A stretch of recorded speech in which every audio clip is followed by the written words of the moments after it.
So now I'm going to get into my routine. Going to decide exactly where I'm going with this golf ball. There's a tree that's changing color fractionally in the distance. It's a little yellowish. I'm going to go at the yellow tree, do my lineup. I need to remember to say I will hit the ball at the yellow tree. I'll hit the ball at the yellow tree. And I'm going to repeat that. Yellow tree, yellow tree. Now is when I'm going to practice my little motion here to practice my thrust motion. I'm going to step in and hit the ball. It's a beauty. Very cool. Now I'll say something positive. It was not hard to because I said it's a beauty, it's cool. I'm very happy with that shot. It's in the left center of the fairway. Let's move on. Next shot.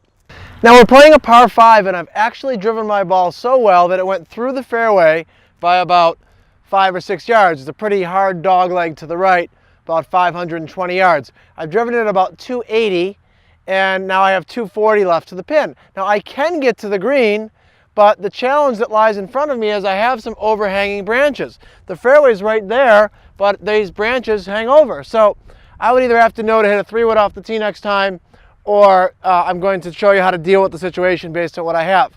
There's a very important thing for you to understand when you're playing golf. It's called the 9 out of 10 theory. I call it the 9 out of 10 theory. I made it up.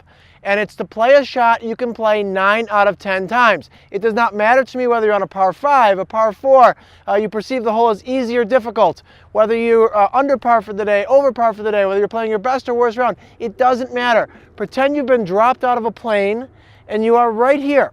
And it's just this shot, and you ask yourself, what shot can I play 9 out of 10 times?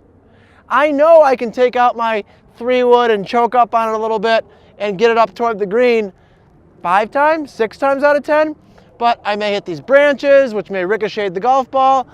It can hit something and go out of bounds. I want to play a shot I can play 9 out of 10 times. So I'm deciding to play a mid-iron. I'm going to play it out to the right and play a little bit of a hook, and then I'm going to get it in play that I can wedge the ball on the green. This is 9 out of 10. Incredibly important. So we have the 4-step process, but whenever you get off the beaten path or you get off of in an odd situation, play 9 out of 10. Extremely important. So all I'm going to do is play a 7-iron here. I'm going to bump it out to the right with a little draw, leave myself a wedge into the green. I'm going to get behind my golf ball. I'm going to decide and state.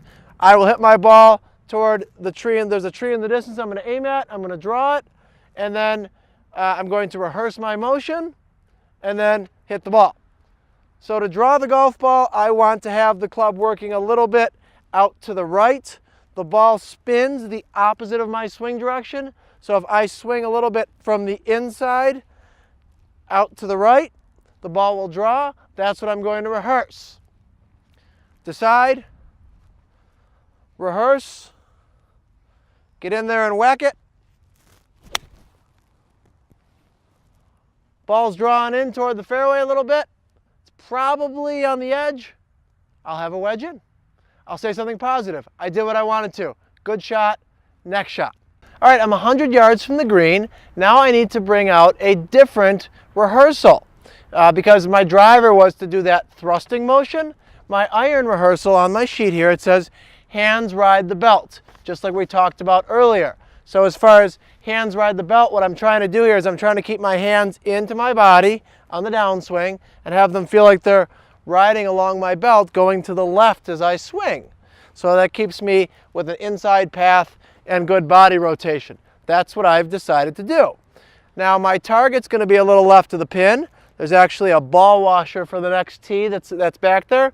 I know that everything breaks to the right, so I'm going to play it at the ball washer. So from a communication standpoint to myself, I'm going to say, hands ride the belt, ball washer, ball washer. I'm going to keep repeating that that's my line. So that's my decision. I will hit it at the ball washer. I come in, I rehearse my wedge swing, and I'm going to go ahead and hit the ball.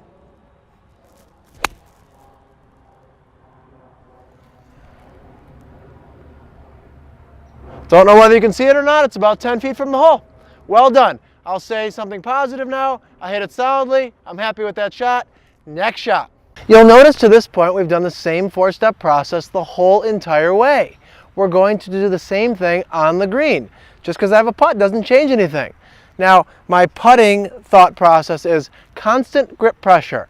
I'm going to try to keep the grip pressure the same throughout the stroke. So that's what I'm going to rehearse. Once again, I've picked my spot, so I've decided where I'm going. We'll show you green reading in another video. I've picked my spot. I have a very precise place to go. I'm saying to myself, I will hit it there. It's actually a little small blotch on the green that's slightly discolored. So I'm going to remind myself, I will hit the blotch, I will hit the blotch, I will hit the blotch. Now I'm going to rehearse my stroke, simply focusing on my grip pressure being constant. Notice where I'm looking. I'm looking at my spot, not the ball or my stroke right now. I want to get myself putting to a target. I'm not concerned with my stroke, I'm concerned with hitting it to the spot. That's going to be what I'm going to do. Okay, so decide. I have my spot, I will hit it at the blotch, I'll hit it at the blotch. Looking with my rehearsal with the constant grip pressure. Putt the ball. Ooh, almost. All right, now I've missed about a foot to the right by the time it's done rolling. Clearly I didn't play enough break. Now I'll say something positive. My grip pressure was good. I hit the putt solidly. And I'll go in and clean it up. Now I'm going to make a par for the hole, which is a 5 on this hole, which we will certainly take. Okay, now I'm done with the hole, and I'm going to pull out my Mind Technique Synergy scorecard very quickly. We just played hole 17, even though it was just one hole for the purposes of our learning, but we just played hole 17. I'm going to check off, I asked myself the question, did I visualize, decide, and state my intentions on every shot? Yes. Did I rehearse my mechanics away from the ball? Yes. Did I think of the target only without thinking about my mechanics and swing? Yes. And did I have a positive reaction and say next shot? Yes. So there we go. I'm going to move on to the 18th tee.